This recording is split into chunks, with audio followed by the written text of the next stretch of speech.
¿Qué tal, amigos? Muy buenas noches. Este fin de semana participé en un evento muy importante auspiciado por la Embajada Americana, en donde inversionistas muy importantes, canadienses, americanos, europeos, se reunieron y discutimos a base de las perspectivas económicas de la economía mexicana hacia el 2024. En esa presentación me llamó muchísimo la atención que personas apegadas a la 4T y en especial cercanas a la diputada Patricia Armendáriz hicieron una presentación en donde resaltaban que dos grandes éxitos que tiene la economía mexicana son el romper récord en la entrada de remesas a este país y el llamado superpeso o peso fortachón. Y hablaban con una bola de barrabasadas, de una sencillez, una serie de información que fácilmente puede engañar a la gente que no conoce o que no está relacionada con los temas financieros. Y por ello el programa de hoy es muy importante y tenemos aquí a un invitado de lujo, un verdadero experto, que es el maestro Raimundo Tenorio Aguilar, que es economista, ex Banjico. Él ha participado en programas en CNN, en diferentes cadenas, es una verdadera autoridad en estos temas y con él vamos a tocar y pasar al lenguaje normal y ordinario estos temas que muchas veces cuando se toman técnicamente la gente no los entiende y cree, al no entenderlos, que no son importantes. Y creo que hoy más que nunca son relevantes. Por eso la opinión y todo lo que nos comparte Raimundo Tenorio es crítico para entender, ¿de verdad las remesas son un logro del gobierno? Porque para mí no son un logro del gobierno, ya son una vergüenza para el gobierno de este país. ¿Por qué? Porque esto habla de la gran migración de connacionales que se están teniendo que ir al otro lado de la frontera a encontrar los trabajos que aquí no pueden encontrar, a buscar los servicios de salud que aquí no le estamos ofreciendo, o simple y sencillamente porque están huyendo de la violencia que está imparable en prácticamente todo el territorio nacional. Entonces, ¿cómo? ¿Qué hay detrás de eso? ¿Cómo se puede presumir como logro de un gobierno cuando la gente huye? Cuando la gente busca una mejor calidad de vida y que si realmente fuéramos también, como se pregona todos los días, la gente se quedaría aquí y las fuentes de empleo y los ingresos estarían aquí y la gente no tendría que emigrar. Y por otro lado, el maestro nos hará favor también de compartirnos para él qué es ese peso fortachón cuando escuchamos por todos lados que el tipo de cambio va disminuyendo, que está muy fuerte, y de verdad a mí me llama la atención ver cómo simplemente con el anuncio que se hizo de esta expropiación del tramo de Veracruz de la línea ferroviaria de Ferrosur, en ese fin de semana se devaluó el tipo de cambio en 2%. Entonces el maestro nos compartirá qué tan fuerte, qué perspectivas hay y si realmente podemos pensar que la fortaleza de nuestra moneda es a largo plazo o simplemente está hoy alimentada por grandes alfileres o situaciones que el día de hoy están jugando a nuestro favor, pero que en cualquier momento pueden jugar en nuestra contra. Entonces, vayamos y maestro, si usted nos puede por favor compartir qué piensa de este planteamiento, y el micrófono es todo suyo. Muchísimas gracias, maestro, por estar aquí y lo escuchamos con atención. Respecto a de que este no es necesariamente un logro de la política económica, un logro de un plan nacional de desarrollo. Cuando se habla de logros de un gobierno es porque están establecidos justamente como objetivos el alcanzar ciertos indicadores de desempeño, como pueden ser atraer remesas, atraer inversión extranjera, asegurar el respeto al Estado de Derecho, atraer tecnología, atraer turismo. Esos sí son propósitos, pero en el caso de remesas no se puede decir que haya como tarea de gobierno atraer remesas. Esto es resultado, aparte de lo que ya mencionó Jorge, a que en Estados Unidos le va bien a los trabajadores, le va bien a los trabajadores que tienen residencia, que son ciudadanos, que generan con su trabajo un excedente, y ese excedente pues lo destinan para ayudar a quien desesperadamente desde fuera les pide su apoyo. Ese es un sentido social que le da primero el origen a la remesa. Entonces, si el que trabaja en otro país, como es el caso de Estados Unidos, lo hace generando excedentes de su ingreso, pues es lógico que busque ayudar a quienes se quedaron en su tierra natal a la espera de poder ser ayudados, socorridos para llevar el día en razón del consumo que hay que hacer de alimentos, medicinas, pago de vivienda, pago de transporte, pago de educación, etcétera. Entonces, la remesa cumple con ese propósito. Por eso es de que quizás el logro del que sí debemos reconocerle al gobierno es que no ha coartado las libertades justamente para obtener esta libertad de recibir esa remesa desde el exterior. Si bien en algún momento Donald Trump, ustedes lo recuerdan, con un discurso incendiario amenazó con detener el flujo de remesas hacia México, con gravar incluso con impuesto adicional el envío de remesas a México, pues igual no logró nada, fue simplemente un discurso de carácter político, incendiario, pero igual podríamos decir que el único logro de este gobierno en favor de las remesas es no hacer este tipo de discursos incendiarios de que va a gravar con más impuesto el flujo que llegue de remesas o que va a impedir que lleguen remesas. Eso sí, sería coartar las libertades constituidas y escritas en nuestra Constitución Política de los Estados Unidos Mexicanos. Ese sí puede ser un logro de este gobierno, no detener la libertad de circulación del dinero que llega desde fuera, pero no es definitivamente, como lo advertí al principio, ningún logro de la política económica. Entonces, número uno, es resultado del trabajo y de los ingresos excedentes de quienes están afuera. Número dos, del grito de desesperación que levantan sus familiares desde el país para pedirles que no dejen de hacerlo. El envío promedio de remesa al mes es de $380, $375. Se pueden recibir remesas hasta por $2,500 en un solo envío. En fin, pero esos recursos lo que hacen es caer en los bolsillos de estas familias en México que lo traducen en consumo, ni siquiera en ahorro, sino en consumo cotidiano también de los bienes que mencioné a ustedes. Así que esas remesas que llegan hoy de manera creciente, lo que hacen es sustituir el ingreso que las familias no pueden obtener acá por la falta también de oportunidades de trabajo aquí en el país. Entonces, no solamente se va la gente porque no tiene estas oportunidades aquí localmente, sino porque además a quienes dejan continúan con esa carencia de oportunidades en el país y se hace indispensable ese envío de remesas. Ahora bien, esto en el camino, las remesas dejan comisiones a los intermediarios financieros allá desde el país donde se envían, una comisión, como también si se recibe a través de una transferencia electrónica, también se paga otra comisión acá en nuestro país. Los flujos de estas remesas, lo que hacen, quiero que se lo imaginen, por favor, es un tinaco. Acuérdense de esos tinacos que tienen sus azoteas, ya sea de fibra de vidrio o sea de asbesto. Imagínense que ese tinaco se va llenando con esos flujos de remesas, porque recuérdese que lo que se está enviando desde fuera son dólares, ¿de acuerdo? No vienen ya en aquellos sobres de correo en donde llegaban aquellas antiguas remesas, ahora llegan electrónicamente, pero son instrucciones que salen desde allá en dólares y acá al beneficiario se le pagan en pesos. No le entregan a ningún beneficiario de esas remesas aquí en México billetes en verde me refiero a los dólares, ni centavos, ni dimes, ni quarter dollars, nada. No le entregan nada de eso, le entregan el equivalente en pesos, pero además a una paridad cambiaria castigada, a la que llamamos tipo de cambio de compra. Pero esos dólares que se convierten en pesos, alguien los compra.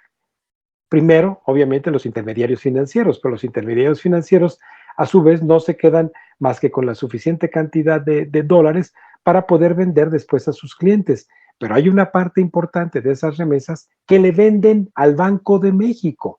El Banco de México compra parte de ese flujo de remesas y lo acumula en eso que denominamos reservas internacionales. Entonces, pongámosle un nombre a ese tinaco que les dije que se imaginen, y llamémosle no agua en el tinaco, sino reservas internacionales. Entonces ahí entran flujos de las remesas internacionales en esos dólares que llegan desde fuera.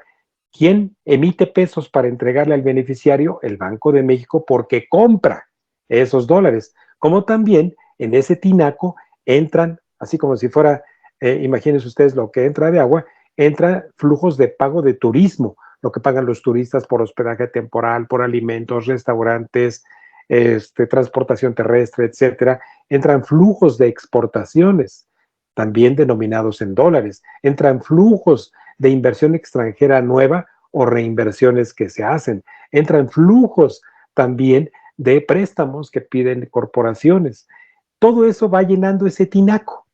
¿Qué sale por debajo del tinaco? ¿En qué se utilizan esos flujos de entrada que mencioné en este momento? El pago de importaciones, el pago también de los gastos de turismo que usted hace afuera. Usted se va con su tarjeta de crédito, no creo que se lleve $10,000 en la bolsa para ir a pagar en efectivo en el aeropuerto Charles de Gaulle, o bien en Portugal, o en Brasil, o incluso en Colombia. No se lleva usted, se lleva usted una tarjeta de crédito o de débito y usted empieza a utilizarla allá afuera. Entonces, lo que hace nuestro Banco Central es que respalda las transacciones que usted hace por turismo. Entonces, ahí en ese flujo, ahora le estamos abriendo al tinaco, le estamos sacando para pago de importaciones, también para envío de dinero en efectivo que hacemos a hijos que tenemos fundamentalmente en el exterior estudiando, o pagamos préstamos, o también hacemos flujos de inversión extranjera. Es decir, entra a ese tinaco y sale por ese tinaco.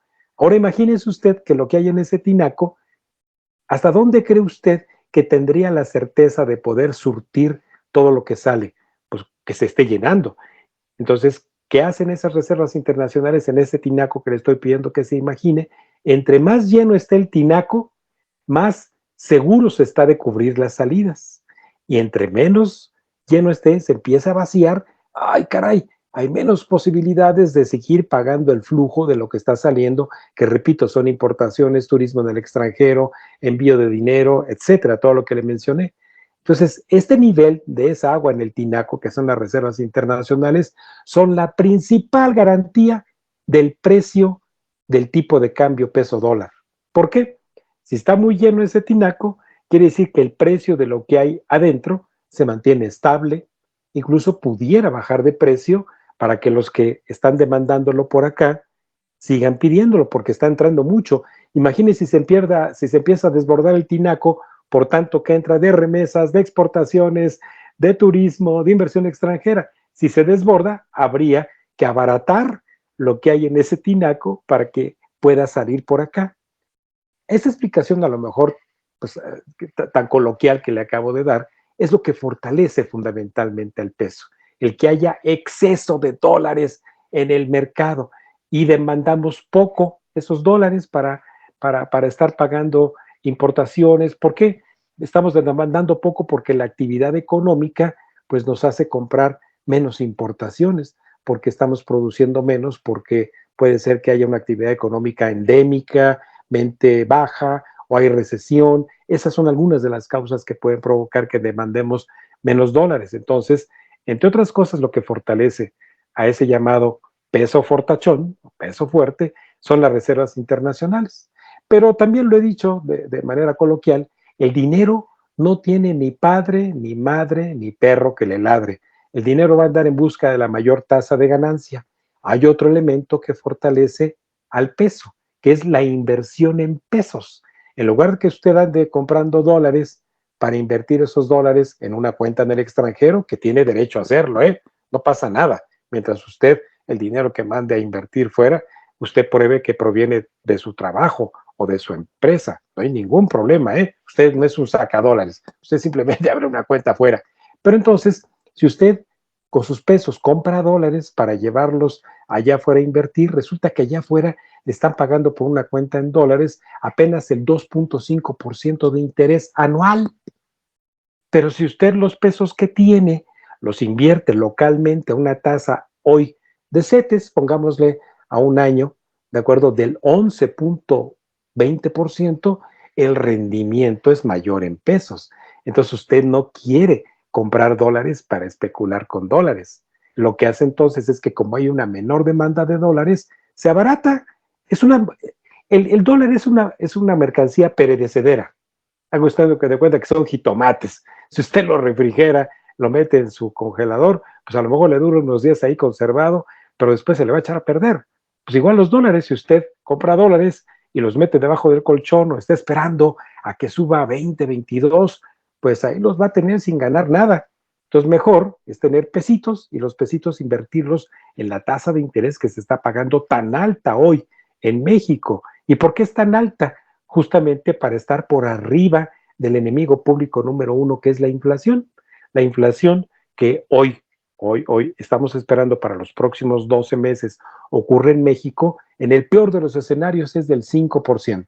De aquí hasta mayo del 2024 estamos esperando que sea del 5% la inflación. Pero si hoy usted puede invertir esos pesos al 11% dentro del próximo año, se está ganando usted lo que denominamos tasa real de interés. Pero eso no es un quehacer del gobierno. No es que el gobierno esté favoreciendo que le paguen a usted esa alta tasa de interés en pesos. No, es resultado del mercado, tal y como se lo acabo de explicar. Incluso el gobierno es quien nos está pagando sus altas tasas de interés, porque le dije ahorita que son los CETES, que son los CETES, un instrumento de deuda del gobierno que nos está pagando con nuestros propios impuestos ese rendimiento tan alto en los CETES. Así que la fortaleza del peso, número uno, es por lo que le dije, por unas reservas internacionales, ese tinaco suficientemente lleno que respalda la demanda de dólares. Número dos, por las tasas de interés. Y otro fenómeno adicional por el cual este peso está pues, tan fuerte, pero ahorita le voy a decir por qué es fuerte y para quién es fuerte, es porque se busca mucho el peso en los mercados internacionales para hacer transacciones comerciales, en lugar de hacerlos con pesos colombianos, con reales brasileños o con monedas argentinas que están para llorar. Entonces lo que busca el mercado internacional son pesos mexicanos para pagar transacciones en el comercio. Usted dice, bueno, ¿por qué no utilizan otra moneda fuerte como el dólar? Porque como nuestra moneda está tan anclada al dólar, se puede utilizar en transacciones de 24 horas, de 48 horas, nuestro peso. Pero a final de cuentas no es tan fuerte como lo es el dólar. Ahora, ¿por qué se le llama superpeso? Bueno, o peso fuerte. Porque lo que le permite es que a estos que están sacando del tinaco, por ejemplo, los que importan, están pagando sus mismas facturas que pagaban hace un año de $100,000 y hoy se repite porque están comprando la misma mercancía, la misma cantidad de $100,000, pagan menos pesos. Entonces, ¿a quién beneficia? Al que paga importaciones. Pero si usted recibe una remesa, hace un año le daban 20 pesitos por cada dólar y hoy le dan 17 pesos con un centavo o 17 pesos, eso a precio de compra, o hasta 16 pesos 90 centavos. Entonces perjudica al que recibe remesas, perjudica al que recibe pago por sus exportaciones, pero sí le beneficia a quienes pagan importaciones.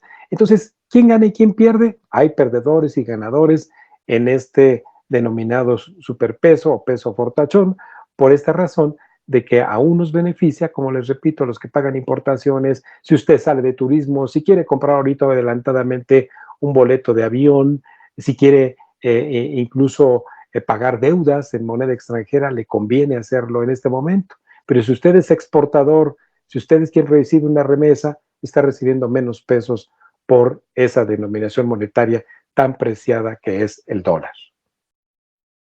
Aquí, maestro, una pregunta. ¿Qué futuro le ve usted a ese peso fortachón cuando coincido totalmente con lo que usted acaba de platicar? Pero hay este factor que se llama dinero golondrino. Está aquí porque le conviene, entra mucho dinero, como usted bien lo dice, comparando las tasas aquí en Estados Unidos o en otros lados del mundo contra la tasa que hoy paga, aquí se paga aquí en México, pues conviene traer el dinero para acá. Pero ese dinero, como usted dice, que no tiene padre ni madre, ¿hasta cuándo cree usted que el Banco de México pueda mantener este nivel de tasas para que ese dinero permanezca aquí y siga fortaleciendo ese peso y no sea algo que fortalezca temporalmente y que en una sacudida con algún evento, como una mala decisión, como lo que está pasando ahora en Ferrosur, haga que ese dinero de repente diga, me encanta tu 11.2%, pero ¿sabes qué? La inseguridad que hay ahí, mejor tomo mi dinero y me lo llevo a un lugar donde pueda estar más seguro. ¿Qué ve usted en ese futuro? Sí, bueno, hay que aclarar algo. El Banco de México no mueve su tasa de interés para retener capitales, ¿eh? No. Ese es un fenómeno del mercado que atrae a quienes quieren invertir en pesos en lugar de llevarse sus dólares, o quieren los que están afuera, que son dólares, como tú lo dices, que atraen capitales. ¿Por qué? Porque allá el dólar rinde 2.5, traen sus dólares, los cambian a pesos, en pesos lo meten a tasa del 11%, ganan, y tú dices, ¿por cuánto tiempo van a seguir ganando así? Por lo menos el próximo año, por lo menos en los próximos 12 meses. Ya cuando esa tasa de interés hacia el primer trimestre del 2024, que está tan alta del 11.25, empiece a bajar al 11, al 10.75, al 10.50, quizás ese dinero, como lo dije, no tiene ni padre, ni madre, ni perro que le ladre, ese dinero diga, bueno, pues ya no obtenemos un rendimiento tan alto en México, por eso son golondrinos, porque van a buscar irse a otro mercado, tal vez el brasileño, o el turco, o el chino, donde tengan tasas de interés igualmente altas como las tuvieron en México, por eso se les llama capitales golondrinos. Pero el Banco de México nunca va a mover esa tasa para detener el que no se vayan esos capitales, no. El propósito del Banco de México es que con esa tasa se inhiba la demanda de dinero o se aliente la demanda de dinero. ¿Para qué? Para que la estabilidad de la moneda y sobre todo el fenómeno de la inflación pueda estar en lo que el Banco de México ha denominado su inflación objetivo, que ronda entre el 3 y el 4%. Y hoy esa inflación anda entre 6 y 7%. Entonces, el propósito del Banco de México es procurar la estabilidad del poder adquisitivo de nuestra moneda, inhibiendo a través de la tasa de interés la demanda de dinero, o bien provocando que se demande también dinero. Perfecto. Y maestro, hay una pregunta muy interesante. Escuché lo que usted comentaba, que es una manera muy sencilla de hablar de este tinaco que se va llenando. La razón y cómo se generan y esas remesas. Pero, por ejemplo, hay datos que a mí me llaman mucho la atención y quiero preguntarle directamente.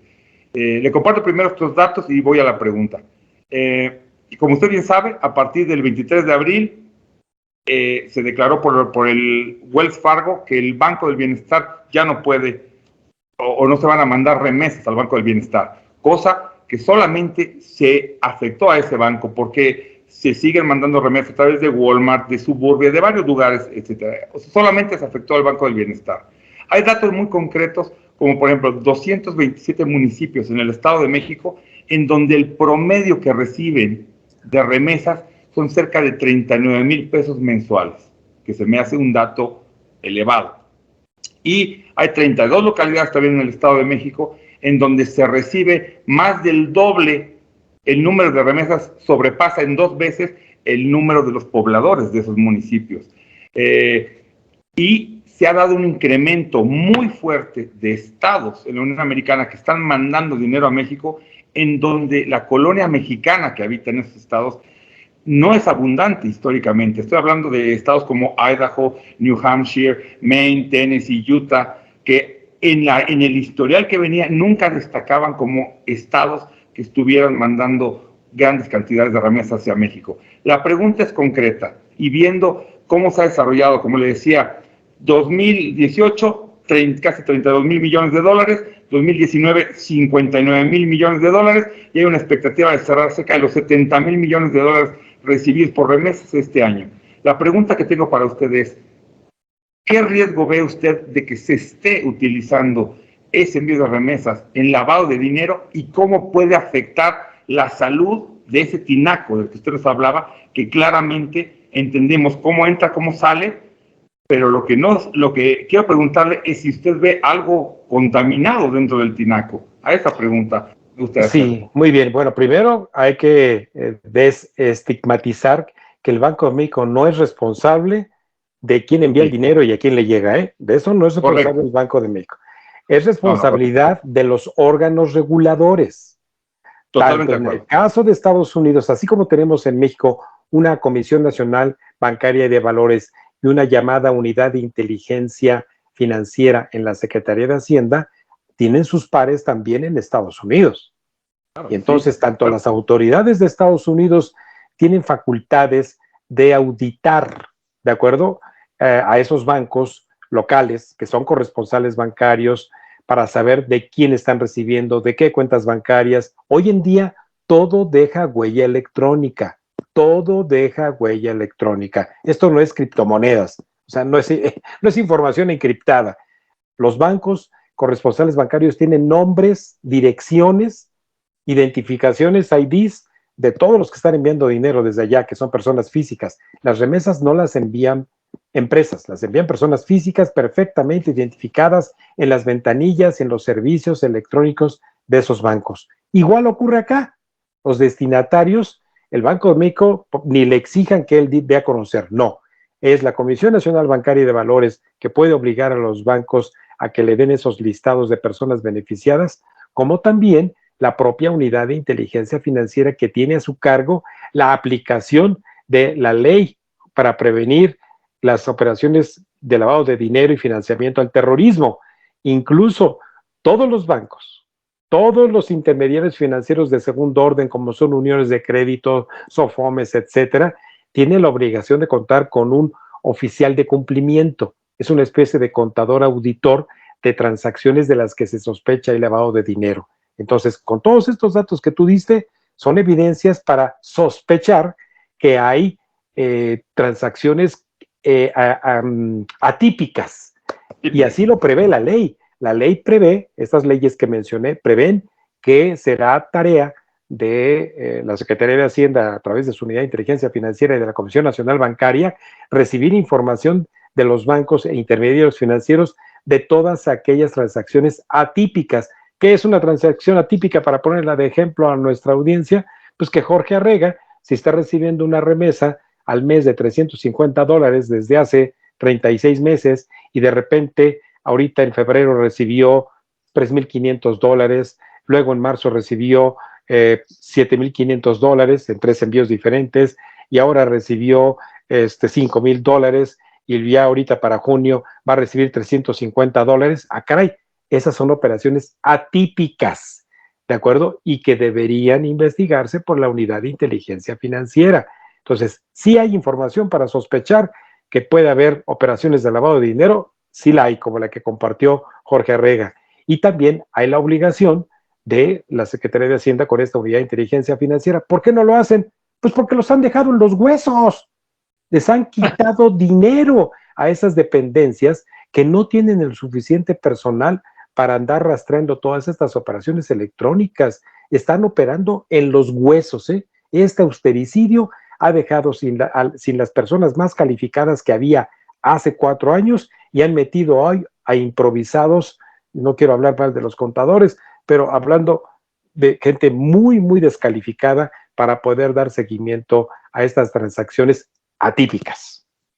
Y cerrando, me parece muy interesante lo que usted dice, y una de las cosas que Wells Fargo puso sobre la mesa, por qué suspendían el envío de remesas a través del Banco del Bienestar, es que mencionó la frase, todos los bancos tenemos la obligación de conocer a nuestros clientes, y en el Banco del Bienestar no hay controles que le permitan conocer a sus clientes, por lo cual no tenemos certeza de dónde viene ese dinero. A ese nivel están las cosas.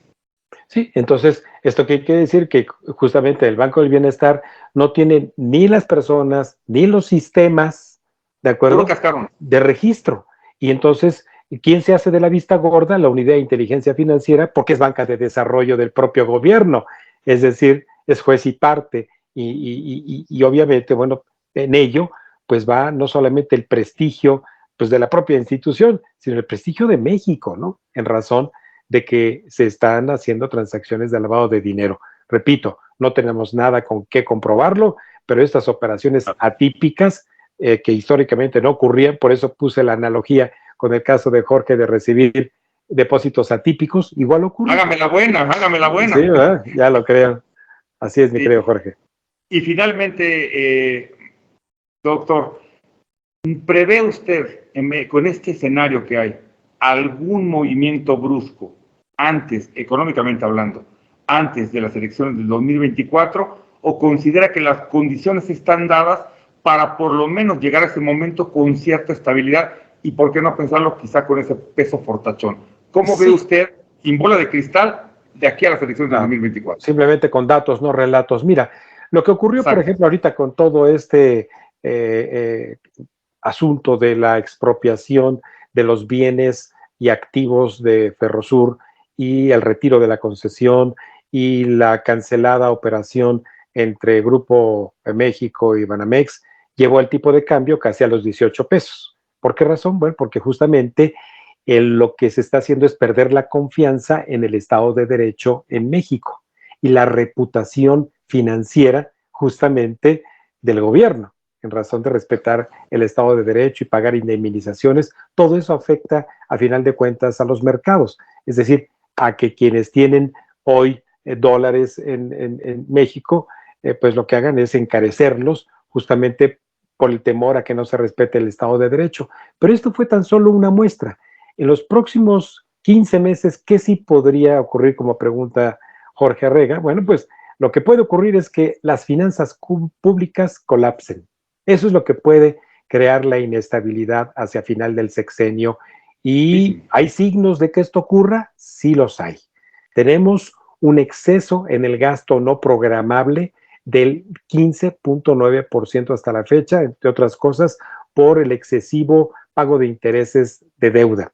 Tenemos un exceso en el gasto programable debido a las transferencias que se están haciendo de ramos administrativos a solventar la liquidez de Petróleos Mexicanos y de la Comisión Federal de Electricidad.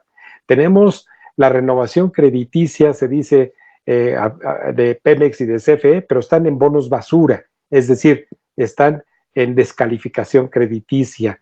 Y además, lo que tenemos en la víspera del 2024 es una deuda creciente. Así que estas mentiras también recurrentes de que la deuda no ha crecido, yo arriesgo, ¿verdad?, lo que tengo de credibilidad para demostrarles con datos de que la deuda sí ha aumentado. Entonces, una crisis fiscal, además, con baja recaudación y con exceso de gasto hacia el 2024, eso sí va a poner en peligro la paridad cambiaria. ¿Va a ocurrir? No lo sé.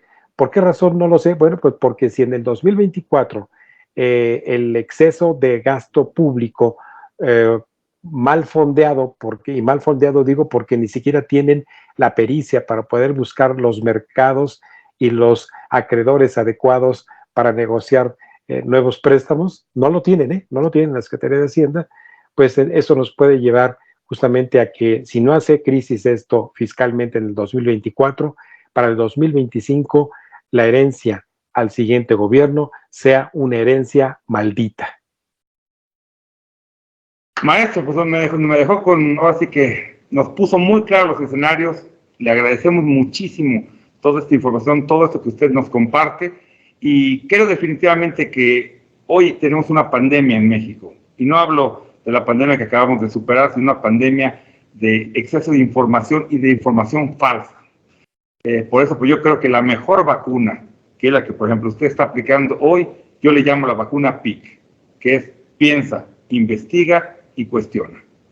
Investigando, viendo los números, tenemos la realidad y no solamente con discursos baratos de un lado o con agresiones verbales del otro. Maestro, de verdad, agradecerle porque la manera en la que usted maneja simple temas tan difíciles es algo que valoramos y que de verdad agradecemos que lo haya compartido con el auditorio de La Resistencia. Al contrario, un gusto, Jorge, y las cuentas claras. Así es, y el chocolate espeso. Sí, señor. Gracias, maestro. Un gusto y gracias por la invitación. Espero todos, de verdad, tomen en cuenta, que escuchen y que saquen sus propias conclusiones. La verdad, nos podrán decir muchas cosas, pero la verdad siempre se nos estrellará y la realidad se estrella siempre en la cara de nosotros. Estemos informados para saber cómo actuar. Muchísimas gracias, muy buenas noches. Buenas noches.